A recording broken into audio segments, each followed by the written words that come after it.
Now, those of you who've worked with me or know me know that I talk at a million miles an hour. Why do I do that? Because I hate wasting time. And I hate recruiters wasting time. And I really hate it when recruiters waste marketers' time. So I've got some hacks for you today. And when I read that 60 to 70% of content is never even seen, I wasn't surprised, because actually when I do my content and marketing audits, I go, there's a reason for this. So first of all, quickly, the most important piece of content you will see today is my flow code. Please grab your camera phones and do what you do. Connect with me on LinkedIn if we're not there already.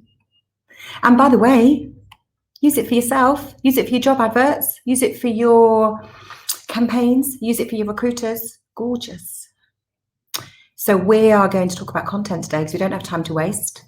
We equally need to figure out that our candidates and clients really don't care about us. They just don't. Life's lonely. And then I'm going to give you some hacks to get over yourselves. The other thing I want you to consider as well is you're going to forget 90% of what I tell you today. You're going to forget 90% of what you've been told today. Terrible. Us mere mortals, absolutely shocking behaviour. Those of you with kids know that this is to be true. You ask them to do something and within a second they've forgotten. But equally, our job in ops, in IT, in marketing is to create time for our recruiters. But we are not Doctor Who. We are not Marty McFly. We are mere mortals. So how can we do that? Well, we can do it through content and through marketing and just by being sassy. Every hour that you save a recruiter every day generates them 6 working weeks a year. And when I mentor marketeers, one of the first things I'll ask them to do is help them generate an understanding of how recruiters are spending time, wasting time, investing time, needing time. Because as much as recruiters often don't think that marketing generates ROI, if you can generate an hour's worth of sales time a day for a recruiter and you annualize that, and that's 6 working weeks, get credit for that, please. Very important. So your job is to save them time as well as bring on the 4 C's: candidates, clients, colleagues, and cash. See, she got it in within the first 5 minutes. But the challenge that we have as marketeers, it's a busy world, and oh my God, she's going to get the COVID word in before the first 2 or 3 minutes, because actually we are massively distracted right now. We've had a bit of a bump. The content that we generated before wasn't fit for purpose, and it definitely isn't now. One of the reasons for that is we've become extremely distractible. We have less of an attention span than the goldfish that we take the mick out of. Equally, as marketeers, you may find yourself frustrated at times, and I've done my own poll of marketeers in the recruitment industry, and 73% of them said people don't get them. Maybe you're one of those 73%. And equally, the buyer's journey has gone so online it hurts. However, we are still not really activating ourselves in the online world. So we need to fix that, don't we? Stats. There's no time to waste. Recruiters are wasting it all the time. They're spending so much time out of their own systems looking for candidates. Can't market that stat, can you? They're distracted by their phones and their emails. They're spending all day looking for stuff. In fact, the average recruiter right now is spending about 20% of the day inputting data. When did this begin? And equally, the average UK worker wastes around 80% of the day doing stuff that's not necessary. One of the first things I always say when I work with a new client is, imagine you only had 1 hour today to generate candidate or client leads, or if maybe colleague leads, if your job is to bring internal people in. If you only had 1 hour to do that, what would you do? And I guarantee you'd dump most of the crap you're doing right now, and then you'd really fixate on the thing that you know is going to turn things around. And then I say, once you found out what that thing is, times that by 7, and that's your job spec for the next week. Done. Easy. And then we can start seeing the wood for the trees. So we obviously want to think about what actually do you need. And when you are a recruitment marketeer, often you do what people want you to do, maybe, but actually you need to start asking what people need, because we're in the need zone right now. They might not need an ebook. They might not need graphics on a wall. They might not need t-shirt with printed stuff on. They might want it. And as a marketeer, your job is to ask, not what content do you need, but what's the long-term goal? Are you trying to make more money? Are you trying to source more leads in this particular part of the world? Are you trying to improve your candidate application rates so you're wasting less time on random candidates that are going to drop out anyway? Did you know the current stat for counter offers is 50%? Wow. A marketeer can help drive that number down by helping to improve the content that happens at the beginning of that process and throughout because we need to make sure that marketers are engaged right throughout the recruitment life cycle. The ideal ROI from a recruiter has to be not just content, not just website, not just events. Yeah. And I was saying this well before COVID anyway. There's a lot more to the average marketeer than this. And we know this because even now, and this stat, by the way, is pre-COVID. So I think things have moved forward apace as a result of last year's and this year's disruption. That our jobs in recruitment now are to use data sets to make decisions. Yeah. Let's face it, LinkedIn and Facebook have been doing it a long time and they're not doing too badly. So we need to think as marketeers and recruitment leaders, what's our plan to get there? Because I can guarantee that 2025, I'll have a line through it soon. It'll be 2021 and a half. Anyway, something to think about. But whether you know it or not, as a recruiter, you might even feel that actually the people that you are working with in your client offices aren't actually the ones making the decisions. Some people out there have become a little bit less confident in their ability to make decisions and move forward. And they're involving every Tom, Dick or Harriet to help them move forward. And recruiters now are having to network with people they've never even met and never even going to speak to because their online brand is the bit that's being looked at. Nearly 80%, I think it's something like 87% of decision making is made before the salesperson actually picks up the phone. But who knows? Maybe all of my stats are completely wrong. Maybe 99% of them are correct. Who knows?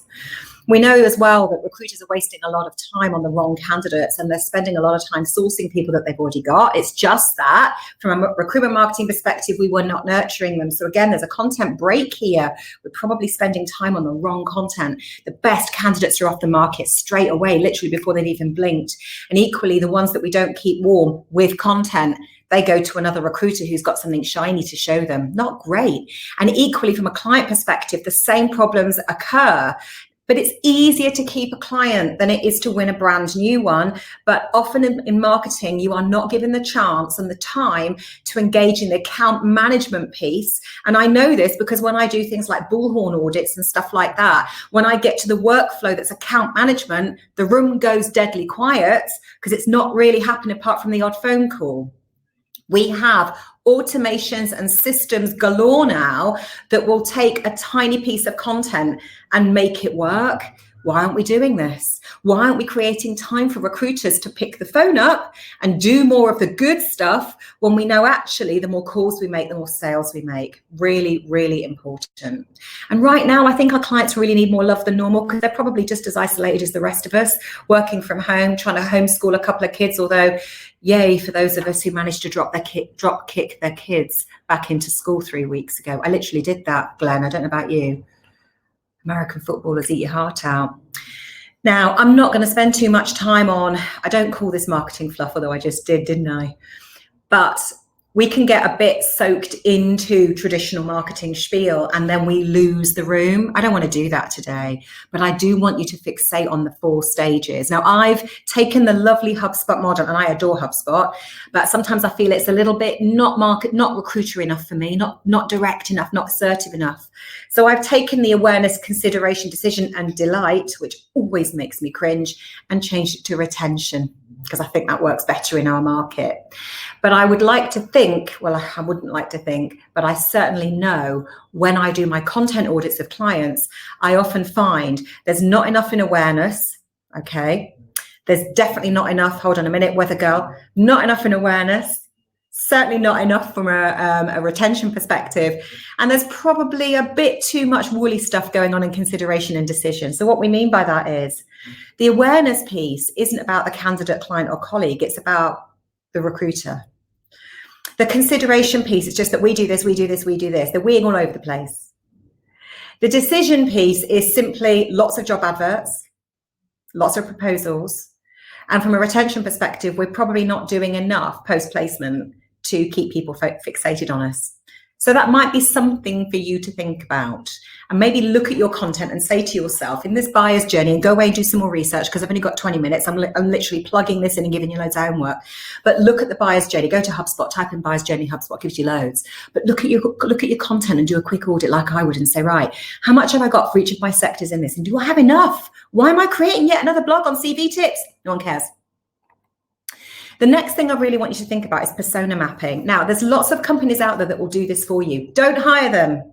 Do this. If you need this template, email me or just take a photograph. It's really simple. I've created this, made it look horrifically garish just so it's in your face. I'd like you to tone it down. But when I work with recruiters, I spend 10 minutes with them and I ask them about their sectors. And I say, right, let's break it down into 2 or 3 personas that you're really trying to attract. So it could be IT developer, it could be HR partners, it could be marketeers. And then we say, right, let's look at that persona and let's figure out what they flipping love about their job, what they do every day, what gets them out of bed in the morning, what their goals are. Then let's figure out what they really detest and what they hate. So facilities manager is a really good example. It's a recent one I've done with a client where we wrote down a list of all their typical job titles, what they would be known as, because we've got to get that into our SEO strategy. Then we wrote down a list of all the things that they really get off on, what they really love about their job and why they do it and what they're passionate about, because we hope they are. And then we wrote down a list of all the things that really pee them off. Did you know that the average facilities manager loves building the offices of the future? But did you also know that the majority of the time they're trapped in a basement fixing problems? They don't like that. They want to be on the board. They want to be making strategic decisions. They don't just want problems thrown at them. They want to be building the offices of the future. They want to be not just focused on COVID, but creating beautiful environments that people can deliver fantastic and productive jobs in. Gorgeous. Listen to me. I sound like an expert. Spent 10 minutes with a recruiter, found all of this out, but I could write a blog on that now if I wanted to. Equally, I've got the list of key responsibilities. So I could write an advert saying, are you a facilities manager spending all day long doing A, B, C, 1, 2, 3, but what you really want to do is X, Y, Z, read on kind of thing. And then I've got the keywords. Equally, how we can help. Notice there's more than enough space for, we'll get you a job. There's a little bit more space for, we'll help you with your interview prep. We'll help you understand what you're worth in the industry. We will send you information on the best events to go to. Marketeers, get with the program. Recruiters think they get people jobs. We know they do so much more than that. They change lives. So if you would like this persona map, chuck that in your chat, which I can't see at the moment, but my beautiful assistant Steve will jot all of this stuff down. But this for me is a beautiful hack. It fixes nearly every content point within your business. LinkedIn profiles, job adverts, proposals, phone calls, email signatures. I could literally run a webinar and just reel off every single content point, and that would take me 30 minutes. This is why this is so important. It's like the DNA of your strategy. I want you to think job titles, work loves, purposes, responsibilities, all of the things that are likely to come out of a facilities manager's mouth. Get them on that document. I expect you to do it on one page. Don't go crazy. The next thing, watch check, that I want you to be thinking about is once you've got your head around the people that you're trying to attract. And by the way, if you've got 30,000 personas, oh God help you. Think about in the next 90 days, which ones you actually need to attract into your business and focus on those first. Yeah. You might get that nailed so much, the other 29,000, whatever, you don't need to tackle because you've got your business to really focus. So content to generate your 3 C's. So again, I wake up every morning and I run around like an idiot for a bit. Glenn knows this because we're on Strava together. And then I might shout at my kids if they're lucky. And then I'll get myself into work. And then, oh God, join me in the world of now we're all working virtually. Are you cramming your diary with 30-minute appointments and not having time to wee or eat lunch? So if I thought I was creating content on the fly before, my God, I really am now. So I wanted to share some of my hacks with you and some of the things that I work with when I mentor my clients. But the ultimate hack is to stop creating content. Stop it. Just stop it. Maybe repurpose what you've already got. Maybe look at it after this session and go, do I need half of this? Equally, is the content in the right format? Equally, is it in the right place? Something to think about. Because wasting time is not anything we've got time for right now. So I want you to cheat. Yeah, I want you to go for the burn. I want you to think, could I curate this rather than create it? Yeah, I'm a big fan of if I see a marketeer writing on a recruitment website, I'm worried. I'd like to see a recruiter writing on a website. Now, I don't think recruiters need to write blogs. I think marketeers should be brilliant ghost authors. But equally, I want you to think there must be some content out there that you can use. 3 great blogs that every IT developer needs to read within the next 7 working days. That's a terrible title. But think about finding stuff that's already beautifully optimized. And you can grab that from a Google hacking perspective and optimize it on your website. Gorgeous. So think curation before creating. And if you're not using things like Feedly, and there's lots of other programs on the market to help you create your own virtual channel of stuff, persona-led, down the left-hand side. Then get it set up. Take you 10 minutes, and once you've done it, it's sorted. Again, as part of your persona maps, you could even ask your recruiters where those personas are likely to be online and what they're likely to read, and plug that into your Feedly. Drain your recruiters' brains. So I recently helped write a blog with a recruiter who knew nothing about blogging, but knew a lot about his sector. And it was, let's call it mice maintenance. I don't want to give away the name of the recruiter. And I just said to them, talk to you about the history of it, talk to you about the future of it. Talked about it for about 3 or 4 minutes. I had Otter.ai switched on my transcription thing, or if you've got Teams, which by the way, I'm a big fan of, there's a transcription option there as well, and you can record everything. And the blog pretty much wrote itself. Then what I did is I topped and tailed it with my persona stuff, loves and hates and things like that, put a really strong call to action in, rock and roll. Again, I've got a really good template to help you speedily create blogs and optimize them. If you would like that, just put in blog template into your chat and I'll make sure that you get a copy of that. I'm giving away loads today because I'm really keen to make sure that marketers are not wasting time. The hack, I think, is really important, is date-driven content. You can think of your next master's in whatever, or you can think, what's actually happening in the industry, whether I write about it or not? What awards are happening in the industry? What events and what key dates mean something to my personas? So for example, if I'm a primary school teacher, what matters to me? Well, there's certain dates throughout the year that clearly mean something. But from a historical geeky perspective, there are definitely going to be dates that I might or might not know about. I think it's something like the first primary school was actually created in 1914, geek alert. But it's about getting maybe 5 or 6 dates that every teacher should be proud of, or something like that, writing blogs about that kind of content. But think date driven first before you start really going for what I would call the high end content. Get those dates plumbed into your diaries, or ideally a content maker or content planner. And then start to think, once you've created those dates, what you can do with them. So a key hack is awards. I'm a big fan of the businesses out there that go for awards are relatively financially stable, looking to improve their brands, don't care who knows it, probably also in the market to recruit, because if you're looking to win an award, grow your brand, and don't care who knows it, you're probably looking to hire people.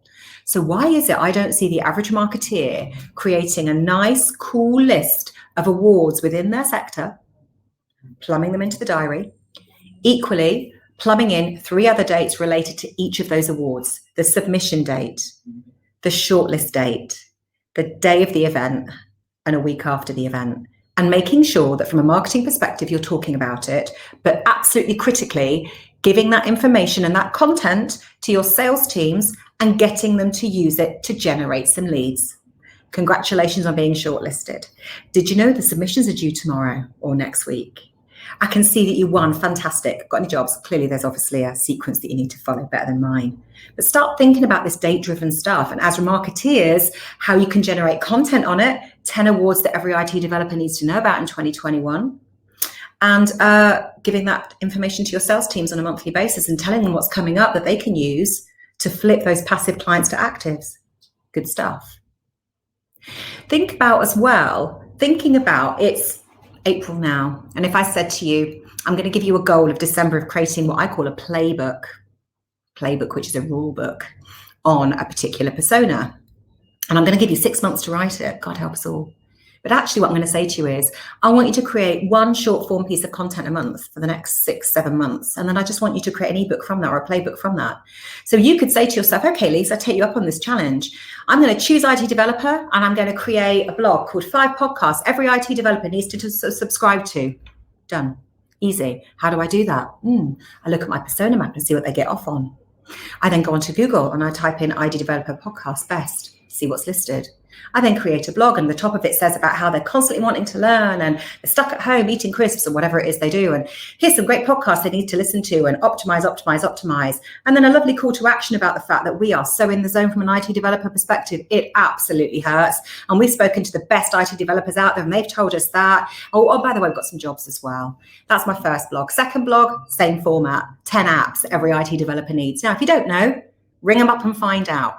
Run a SurveyMonkey, God help us. If some of you've got things like Herefish and Candidate ID, you could probably farm a lot of that content out, save yourself a huge amount of time.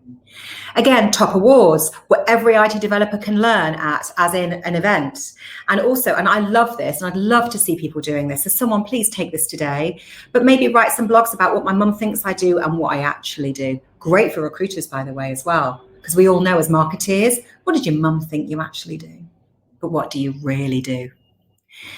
Once you've written these short form pieces of content, 500 or 600 words a pop, and you've probably got some beautiful imagery that supports it as well, you're going to optimize the flipping stuff. Because again, no awards are going to be given to a beautifully crafted blog that nobody ever sees. Think about your keywords, think about your website, think about how people are actually going to get to see this stuff. Think about optimization, not just from an SEO perspective, but from an anchor link perspective. Think about where else on your website you can mention it and then market it like crazy people. You've got Buffer, you've got Hootsuite, you've got Fingers, get on with it, nice and simple. Now, none of this is massively sophisticated. It's just a tiny bit time consuming, but much better to market what you have than create loads of stuff that no one ever sees. So less content, more marketing. Think about as well, where possible, having a template-driven approach. I've already offered you my blogging template. I've got an awards template in terms of how to get money from awards. Think about having that cheat sheet of content ideas. Write 10 different things that you could write or create about a particular persona, and then recycle it for every single persona that you've got, but just randomly do it. So you might do a podcast for each persona, January, February, March, April. So by the end of the year, you've got 12 podcast blogs. It's just that you publish one a month. It's a nice, cool way of doing something, and it will look gorgeous on a spreadsheet. Make sure, though, ultimately you market that content super effectively. Create a list, use something like Trello. It's fantastic for content marketing, where you've got one piece of content and you create a list of everything you're going to do with it. Yeah. So less time creating, more time selling. Think about how your recruiters can use all of your content to flip contacts on LinkedIn into invoices.